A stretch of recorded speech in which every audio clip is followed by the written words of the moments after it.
B Nagendra ಅವರ ರಾಜೀನಾಮೆಗೆ ಆಗ್ರಹಿಸಿ ಹಾಗೂ ಕಾಂಗ್ರೆಸ್ ಸರ್ಕಾರದ ದುರಾಡಳಿತ ಖಂಡಿಸಿ ಮೂಡಿಗೆರೆಯಲ್ಲಿ ಬಿಜೆಪಿ ಮುಖಂಡರು ಹಾಗೂ ಕಾರ್ಯಕರ್ತರು ಬೃಹತ್ ಪ್ರತಿಭಟನೆ ನಡೆಸಿದರು. ಮಹರ್ಷಿ ವಾಲ್ಮೀಕಿ ಪರಿಶಿಷ್ಟ ಪಂಗಡಗಳ ಅಭಿವೃದ್ಧಿ ನಿಗಮದ ಹಣಕಾಸು ಅಕ್ರಮ ಪ್ರಕರಣಕ್ಕೆ ಸಂಬಂಧಿಸಿದಂತೆ ಸಚಿವರು ನೈತಿಕ ಹೊಣೆ ಹೊತ್ತು ಸಚಿವ ಸ್ಥಾನಕ್ಕೆ ರಾಜೀನಾಮೆ ನೀಡಬೇಕೆಂದು ಬಿಜೆಪಿ ನಾಯಕರು ಒತ್ತಾಯಿಸಿದರು.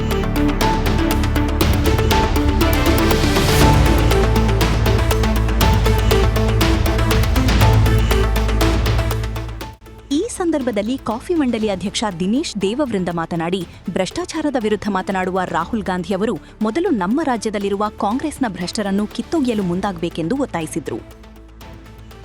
ಬಿಜೆಪಿ ಜಿಲ್ಲಾ ಕಾರ್ಯದರ್ಶಿ ನರೇಂದ್ರ ಮಾತನಾಡಿ, ಎಸ್ಟಿ ಸಮುದಾಯದ ಅಭಿವೃದ್ಧಿಗಾಗಿ ವಾಲ್ಮೀಕಿ ಅಭಿವೃದ್ಧಿ ನಿಗಮದಲ್ಲಿ ಮೀಸಲಿರಿಸಿದ್ದ 187 ಕೋಟಿ ರು ದುರುಪಯೋಗಪಡಿಸಿಕೊಳ್ಳಲಾಗಿದೆ. ಈ ಪ್ರಕರಣದಲ್ಲಿ ಸಚಿವ ಬಿ ನಾಗೇಂದ್ರ ಅವರು ಶಾಮೀಲಾಗಿದ್ದು ನಿಷ್ಪಕ್ಷಪಾತ ತನಿಖೆ ನಡೆಸಬೇಕು. ಅಲ್ಲದೆ ಸಚಿವ ಬಿ ನಾಗೇಂದ್ರ ಅವರು ನೈತಿಕ ಹೊಣೆ ಹೊತ್ತು ಸಚಿವ ಸ್ಥಾನಕ್ಕೆ ರಾಜೀನಾಮೆ ನೀಡಬೇಕೆಂದು ಒತ್ತಾಯಿಸಿದರು. ಬಿಜೆಪಿ ಮಂಡಲ ಅಧ್ಯಕ್ಷ ಗಜೇಂದ್ರ ಕೊಟ್ಟಿಗೆಹಾರ ಮಾತನಾಡಿ, ಗ್ಯಾರಂಟಿ ಯೋಜನೆ ಮೂಲಕ ಅಧಿಕಾರಕ್ಕೆ ಬಂದ ಕಾಂಗ್ರೆಸ್ ಇದೀಗ ವಿದ್ಯುತ್ ಶುಲ್ಕ ಹಾಗೂ ಬಸ್ ದರ ಏರಿಕೆ ಮಾಡಿದೆ.